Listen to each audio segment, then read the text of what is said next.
Një zjarr i madh përfshiu pas ditën e sotme me objektin e Komodita Home në Gjakov, duke shkaktuar dëme të konsiderueshme materiale. Sipas informacioneve fillestare, flakët janë përhapur me shpejtësi, ndërsa tymi i dendur është vërejtur nga zona përreth dhe nga vetë qyteti i Gjakovës.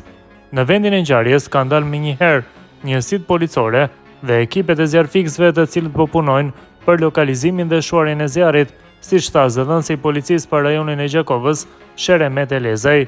Rreth orës 16:40 jemi njoftuar se në rrugën Gjergj Sokoli në Gjakov, një fabrikë është përfshirë nga zjarri.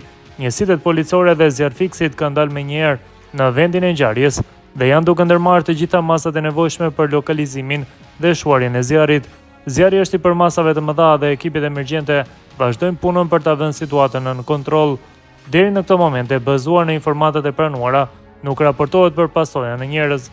Megjithatë, verifikimi i plotë i situatës dhe i pasojave eventuale në njerëz do të bëhet pas shuarjes së plotë të flakëve, tha Elezaj. Pas zjarrit që përfshiu pjesë të fabrikës Komodita në Gjakov, kompania ka bërë një reagim zyrtar. Komodita Home ka njoftuar se një pjesë e fabrikës në Gjakov është kapluar nga flakët, por punëtorët janë evakuar në kohë dhe fatmirësisht nuk ka të lënduar.